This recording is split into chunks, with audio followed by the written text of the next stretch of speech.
And it really opens the door to so many possibilities to young folks that they think that, well, I don't know if I'm cut out for college. Well, there are so many ways to get where you want to go. And we encourage you to explore those ways. And here's some funds to help you with that navigation. The education landscape is constantly evolving. Staying ahead of the trends is essential. Welcome to Ed Buzz LA County, where we explore groundbreaking initiatives, inspiring stories, and innovative practices shaping the future of learning here in Southern California.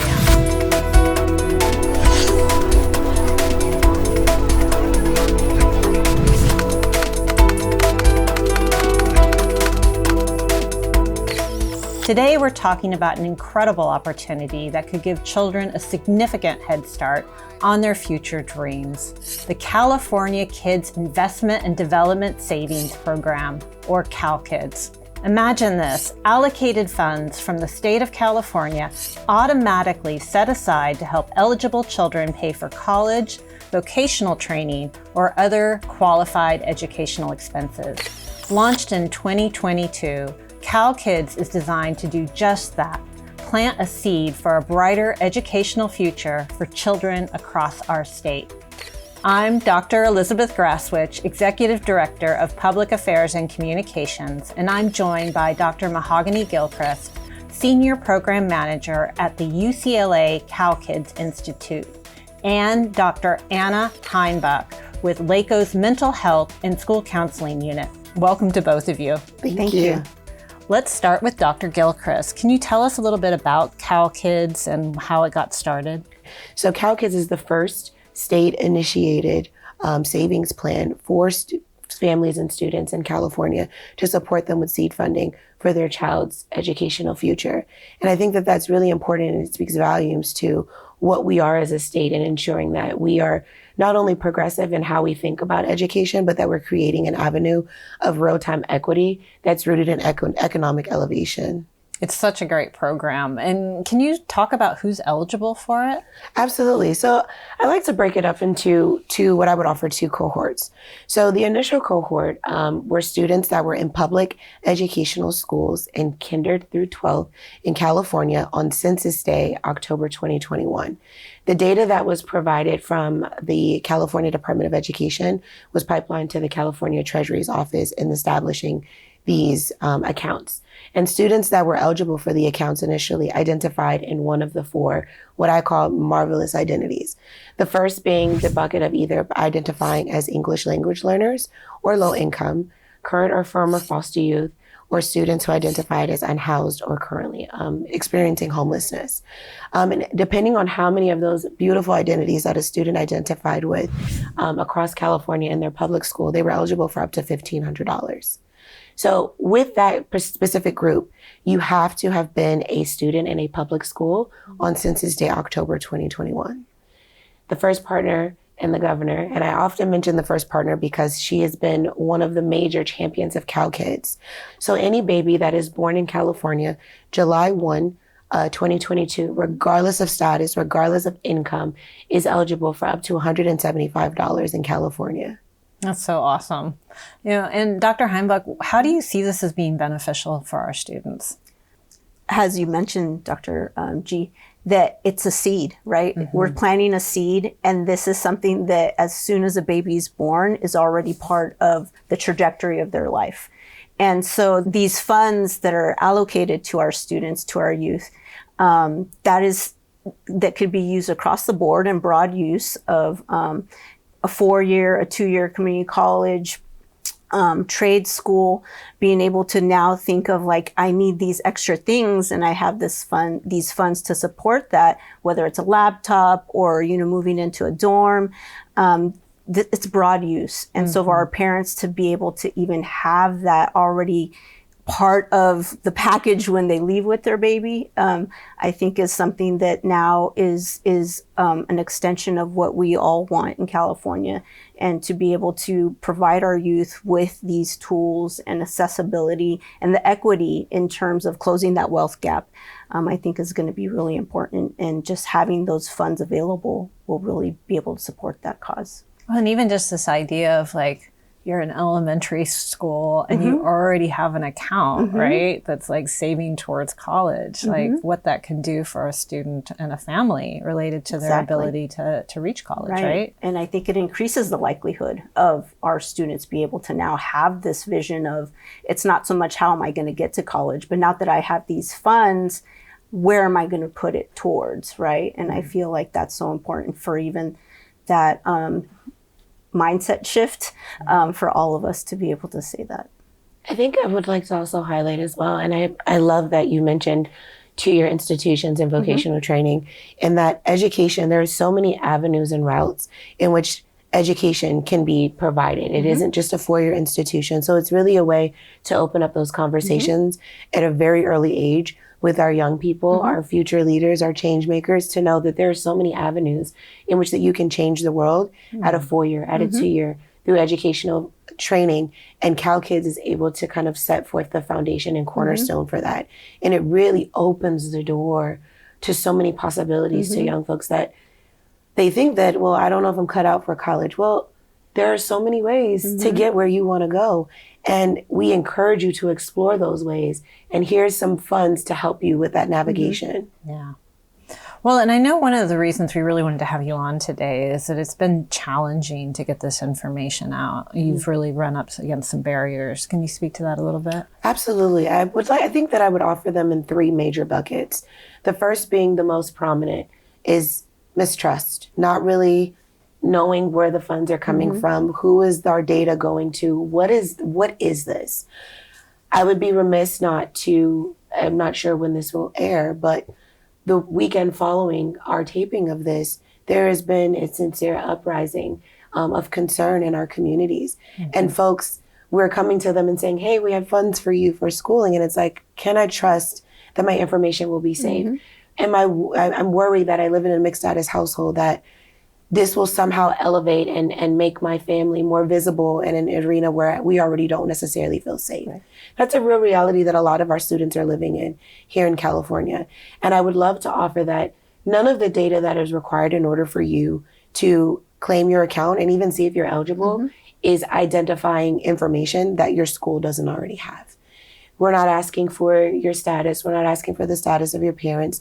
We're not asking you to provide anything other than your statewide student identified number that every student in public schools in California have. That's one. And trust, understanding that the people that are saying that CalKIDS and they're routing you to calkids.org, that they are trustworthy individuals and they know what they're talking about. I think the second piece is visibility, folks just not knowing. I can't tell you how many rooms that I've gone into and I'm like, have you heard about CalKIDS? And they're like, wait, what is that? And I'm like, it's money for college. Wait, so what do I have to do? And I'm like, you just got to see if you're eligible. So really that outreach piece as well, and people being aware and knowing that CalKIDS exist. Like many things in California, we are a large state with lots of information. And sometimes information can get lost. I get lost driving from one location to the next without my GPS. So I can only imagine with information overload, that's a real piece. And then the final piece that I would offer, what I think is kind of the low-hanging fruit of it all, is folks are aware of it and it's like, I'll get to it. I got it, I'll get to it. Do it now while it's on your mind. We have very tech-savvy young folks. If you're driving and you're like, hey, your teacher told me about this, you have your number, can you go to CalKIDS and just, they can do it from their phone. It's so easy. And I think that it's one of those pieces that if it's on your mind, just get it done, because it is so easy to see, one, if you're eligible, but then two, to claim your account. And I think that once we're able to get past those two major barriers that I mentioned of mistrust and not really understanding, and then the other piece of just not knowing about it, the latter is very easy peasy. Right. Yeah. Well, and Dr. Heinbuch, how can school staff help, with some of these barriers and help communicate this with our communities? Right. I think of the tiers, right? When we speak in our ed language of a multi-tier system of support, how do we get all our students this information? And so, being that I support the School Counselor Academy here at LACOE, school counselors are generally part of that trusted group, right? That we want to be able to have this information for them so that they could get it to the parents. Normally, a lot of times at some schools, it would be the school counselor that receives kind of this concern first, right? A first line of defense. And then if we were to say other trusted adults, the teachers, the principals at our school sites, I think in terms of what events do we have going on at our schools, back to school night is a great way to be able to get that information out. We have coffee with the counselors a lot of times at our school sites. That's another time that we'd be able to get this information out. Our school counselors, one of the domains from the ASCA national model is college and careers. So we start talking about early literacy, financial literacy in these discussions, classroom lessons, small group instructions. A lot of times we want to be able to bring career awareness or exploration to our elementary school students or our middle school students, and then moving into development, career development. So CalKIDS could be a part of the conversation all the way through from elementary to high school. We have FAFSA challenges. We have now the state of California, we're looking to get every student, whether undocumented or documented, to fill out a financial aid application. And it's so important that all our students realize that this is, whether they're eligible, or could find out if they're eligible or not, but it is something out there for them to be able to look for. So I feel like when we're talking about the tiers, where can we put, this information out there? Whether at tier 3, it's the counselor sitting one-on-one with somebody, a student or a parent, engaging them and bringing this information to them. So it's finding that space for it. I feel like we do have the space for it. And now we're just attaching this other layer that supports them in a positive way. Yeah, absolutely. And, how, Dr. Gilchriest, do parents actually claim these funds? Can you walk us through the steps so we can get that message out and help? Absolutely. So buckle up, Buttercup. So first you're going to go to CalKIDS, CalKIDS.org. And then you're going to scroll, and it's literally a big, beautiful yellow box, my favorite color, that says check eligibility. From there, you're going to click on there, and you're going to put in your student's SSID number. Mm-hmm. The reason I keep mentioning SSID number is because that is the language that you're going to use when you go to your school site and say, hey, I need my kiddo's SSID number to see if they're eligible for CalKIDS. Very easy peasy. And what I have found as well is that parents are often our biggest advocate when they mention that to their school secretary. They're like, wait, what's CalKIDS? And then they get that information out to folks. So you get your student's SSID number. Then you plug that into the eligibility pool. It's very intuitive. Once you click, it takes less than 60 seconds. It pops up. You're eligible, you're not eligible. If you're eligible, it pipelines you right through for you to claim your student's account. Now, from there, you're able to link the account to Scholarship Investment Board's 529 account, where you're then able to add money to your own 529 that's also saving alongside your CalKIDS account. But that's a lot of info. So the first step is getting your kiddo's SSID number and seeing if they're eligible, and if they are, clicking that button to claim the account. The second piece is if you have a little one or a newborn, and it's like they don't have an SSID number, but they were born after July 1, 2022. On their birth certificate, California issued birth certificate, there's an LRN number. You're going to take that LRN number, and if my memory serves me well, it's on the right-hand side of that birth certificate. You're going to plug that number in as it prompts you to in the eligibility form, and claim your account. It is that easy. And that's the part that I really enjoy, is that it is easy. It's very intuitive. I also want to speak to the point of college counselors in the tier 1. I'm currently in the second iteration of developing a CalKIDS blueprint that my hope is we will roll out as a modality for all of our County of Education offices that can then be rolled out into school districts to the molecular level at schools. So I welcome you to join us as well. We love toolkits. Counselors love toolkits. We love a toolkit that gives us really great examples of what's already been done. Yes. Opportunities of where's a great place to insert this? I have found that when things are beautifully packaged in a way that's digestible, it is more inclined to being integrated into a system. Right. One offering that I offer, it's very bare minimum, but I've created a calendar between August through June of when are great times to interface CalKIDS. We know that November for our high school students is high time college application areas. And college counselors are a cornerstone to ensuring that our students are filling out those common college cap apps, as well as filling out individualized college applications. While I have you here, let's see if you have a CalKIDS account. Additionally, with our littles, when they first introduced, I was speaking to this off camera, we've worked really hard for the past 30 years, plus or minus, to develop a lexicon of college. When I started many beautiful moons ago in preschool, I don't remember there being college pennants in a classroom, let alone my classroom being named after a college. I think we were like the applesauce gang, right? My beautiful 10-year-old, I remember walking into her preschool. There were college pennants everywhere. Her classroom was named Harvard. We can do that with financial aid literacy and financial literacy when we talk through CalKIDS in California, of creating an opportunity with this calendar of like, as soon as your student enters, let's talk to them about saving and what it means to save. In college, we introduce money to them very early. Why not introduce ways in which that they can prepare themselves for their futures with CalKIDS in that way as well? So a very broad base from college to even the littles of being able to integrate it in our schools. I love that. And you talked earlier about some great examples that other, organizations are using to implement this. You mind sharing a few of those? Absolutely. I really want to elevate Bright Futures that is housed out of Hartnell College that's led by Tonio Mesqua. He and his team are doing an amazing job with supporting Monterey School District with identifying where the students are. And they are a trusted organization, Bright Futures, in the Monterey area, of supporting families with not only outreach and understanding like, hey, what CalKIDS is, but also even providing simple things like, once you have your account, here's your account username. It's like literally a cutout of a paper of write your username down, write your password down, here's your money, here's the student that it's attached to. Even working with the school district with supporting them with like, hey, do you all know where the students are and where we can go to support you all with understanding where the student populations are that are eligible?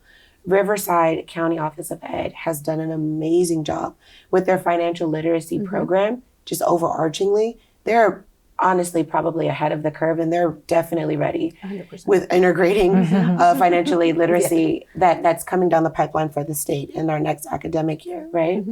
But they've been able to interface having CalKIDS just a part of that curriculum, just adding it in as a simple blurb for all of their kiddos. Nice. Fresno Unified, their board was able to pass a resolution to ensure that when they develop their financial aid literacy, that CalKIDS is a thread that is intertwined in that immensely. And they also have an amazing partnership that's led by Brooke Frost, who I love dearly as well, with their college Cradle to Career initiative. So it's all of those partners. I also want to shout out Denise Pittman at the Santa Cruz County Office of Ed, who leads their College and Career Services office as a coordinator. She's done a lot of really great work with Samaitas to support their students. And I keep mentioning these outside orgs as amazing partnerships that we can utilize to elevate the holistic approach of these are trusted orgs that families are already interfacing with, that schools that have a lot on their plate can use as a balancing measure to roll off of each other to support their families in a holistic way, in school and out of school. Right. I would agree with that because as in the school counseling piece that we talk about, every organization you just mentioned are ones that we go to and ask like, hey, how did you get this going on? Riverside County Office of Education now partners with UCR and able to support students to go in there and have, if not their tuition paid for, or Cal State's. And so the partnerships that these other county offices of education, we go to them, we ask them. Fresno Unified, they're absolutely wonderful with how they integrate college and career into their setting with with their counselors being at the forefront of that. So a lot of these organizations, they've spent the time and really have gone in to create these partnerships and relationships with Brighter Futures is one of them. Definitely. And Samaitas, led by Cristal Gonzalez, has done amazing work, not only with the first 5, but with their local COE. in Santa Cruz, of being able to even inform and support the County Office of Ed of where are places that you all should be elevating and highlighting, especially when we're talking about indigenous communities that we don't necessarily consider in the larger landscape, that somebody says has really strong relationships with. So really elevating those community members and walking families from infancy all the way through, because that's really what, coming from being a former educator, and I love my educators because we never stop, right? Even when we're done teaching, we're still teaching. We care so deeply about our families that we want to make sure that they have all of the resources provided to them. And I think that when we balance that out as COEs and our community partnerships, it's a really great way to bridge that gap and fully encompass our parents knowing that they're actually supported. As we kind of wrap this conversation, what is one takeaway? I'm going to ask each of you of this. Which one takeaway you'd like our audience to have from this conversation? I think it's that of being able to say, I don't know how I'm going to get to college, and shifting the language to what am I going to do now that I know I could get to college? How am I going to now work towards this goal that I know is attainable? Yeah, absolutely. I would offer that there are several roads to educational success, and let CalKIDS be one of the pit stops on your map in life. And claim your account, calkids.org. See if you're eligible. That would be my biggest takeaway. And being sure that our babies know that we've got them here in California. I want to thank Dr. Gilchriest and Dr. Heinbuch for helping us today and telling us about the CalKIDS program and how it can give eligible children a financial head start for their educational journey. To learn more about the program and register your child's account, visit calkids.org. I'm Dr. Elizabeth Grasswich. I'll see you next time on EdBuzz.